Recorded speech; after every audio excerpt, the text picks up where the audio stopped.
Hi guys, it's Quinlan. I'm sorry, but I haven't been on YouTube in a while. But this is a story time that I wanted to share with you, and I'm now comfortable sharing it with you. It is about the time I was in a relationship with a guy that was an Aryan Brotherhood. Okay. Um, my preference in men are Caucasian men.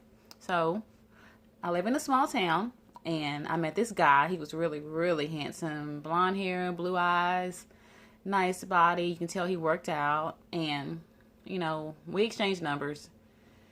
Eventually, we started communicating through text messages, getting to know each other. And so I was like, okay, I guess we can hang out. So we started hanging out, getting to know one another. And, everything seemed good. I went to his place, met some of his friends. He came to my place, met, a few of my friends. And the thing that kind of had me a little like, I guess I was kind of bothered by one thing. It was probably the end of winter and the beginning of spring. So it was warming up. And so he always wore socks, the tall socks that comes up to your knees. And I mean, he wore those socks constantly. After he takes a shower, he's putting on socks. I've never seen him without those high socks on. And so when it got springtime, he would wear shorts, like basketball shorts, and he would still have those socks pulled all the way up. And I was like, why do you wear those socks all the time? I mean, I've never seen you without socks, and we've been together, and even when, you're wearing these socks. So things were starting to get serious, and he was asking me a lot about my life, and he had been to prison. And while he was there, he told me that he had to have some kind of protection. Basically, he told me that when you go to prison, you stick with people of your same race, and you join, I guess, gangs or organizations inside the prison for protection. And the organization / gang that he decided to join was the Aryan Brotherhood. Okay, so I'm just sitting there like,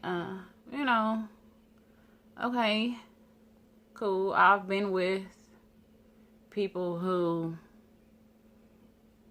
were in racial gangs previously in their teen years, and they just all of a sudden made a change. But I already knew that once it's in you, it's in you. You're not going to be hating a certain race and then come around and, want to be with that race. I mean, some people have a fantasy of sleeping with African American women, and I wasn't going to be your experiment.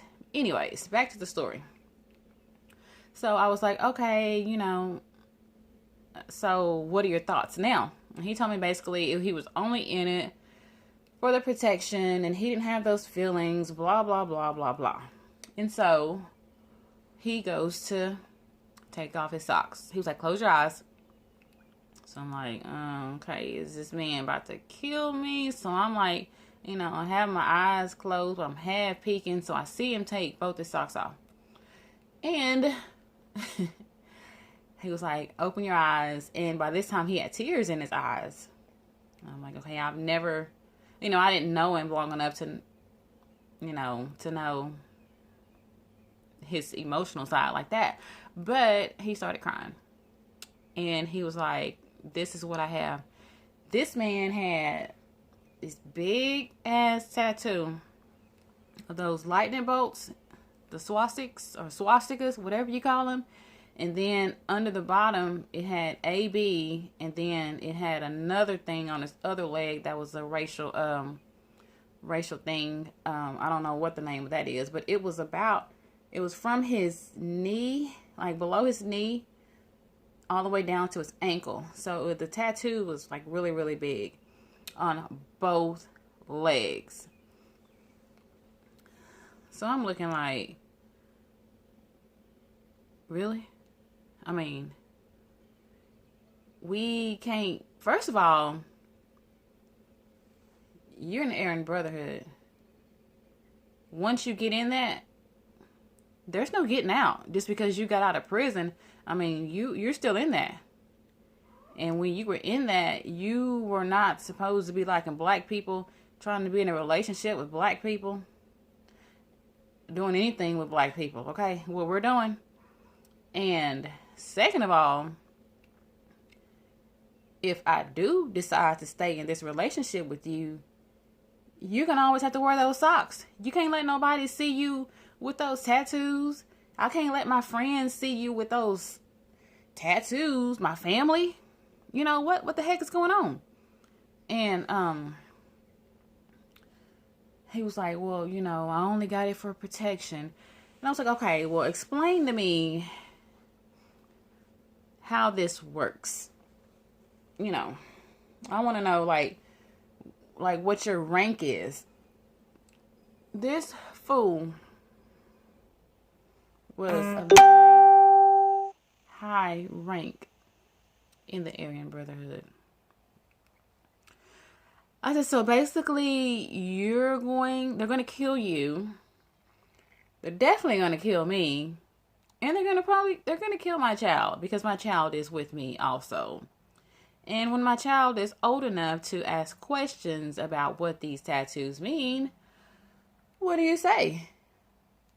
I mean, as much as I like you, we can't be together. And he was like, well, you're the first, you know, African American girl I've been with. I'm with you because of you, not because of your race. And I know it's against everything that they've, you know, forced into his head. No. I don't care how cute you are. I don't care about any of that. I don't care about how much money you have.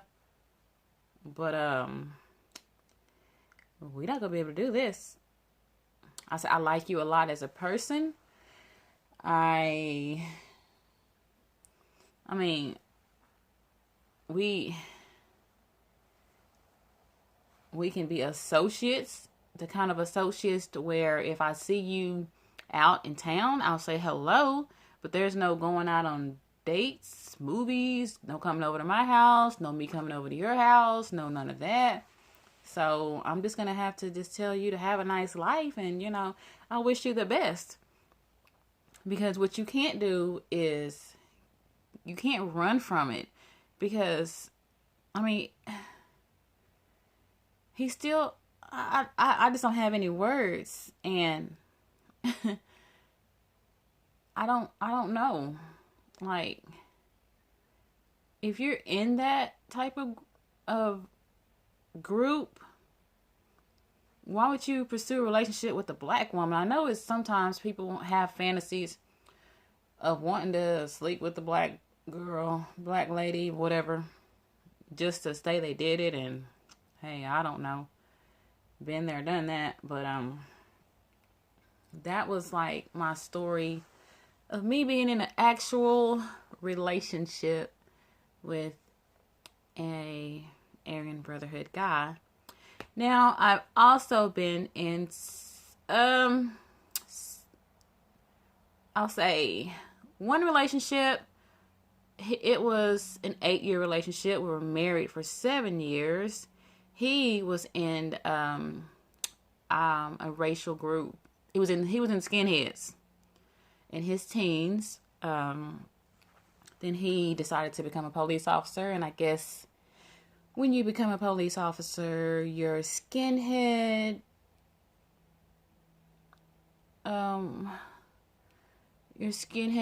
gang or whatever, that just goes out the door. You just forget you're a skinhead. And I was dumb, naive, and I wouldn't say young. I knew better. I accepted him because I figured he would change. But at the end, he didn't. He started letting all those skinhead rants come out. He was talking to me like he forgot what race I was and saying very inappropriate things to me around my child. Never directly to my child, and my child didn't even know what really was going on because as young as she was. But despite all of that, I still love my Caucasian men. I just feel I have more in common with them. I get bashed a lot because people always ask me, why don't I date people of my own race? I just don't. And I don't want to get into that because that is a personal preference. It's like this. I know what I like. I know what I want. And that is what I'm going to continue to do. But this guy, if he wouldn't have had all those markings on him, and we wouldn't have to be in fear for our lives like every freaking day. Because I mean, he was in a totally different. He wasn't in the same state. He was like 10, 12 states over from where all this stuff was happening when he was affiliated. But I believe once you're affiliated, you're always affiliated, and a skinhead knows a skinhead. And we just couldn't have led a comfortable life with him having to wear them tall ass socks all the time. And it was just weird because I'm like, I've never seen somebody like when they get out of the shower, the first thing they do is just put these socks on. I mean, like for real. And you just be walking around with these socks. And I mean, that should have been a red flag. But when you like somebody, you try to get to know them for who they are. And I just figured the man liked socks on all the time. And that is my story of dating a person in the Aryan Brotherhood. If you would like to hear more stories of me and my many shenanigans, I have plenty of more stories. Because, yeah, I've done a lot in my short time of living on this earth. But, I don't know if I said this earlier, and I'm not editing this video, so if there's any bloopers, you're just going to have to deal with it. His mom was very, very nice. His brother was very nice. Everybody was very nice. Just nobody just freaking pulled me aside and said, hey, you might want to look at his leg. And it was just, but, I can tell you this. Well, he got the tattoo in prison, and that whoever the artist is was badass because the tattoo was beautiful and the artwork around it. But I just wish I would, if I can find a picture, I will insert it somewhere up here because I have it saved somewhere. Well, guys and girls, I must go, and I will come back with another story time soon. And I also have some more content up my sleeve. So you have a nice day, and I love every one of you.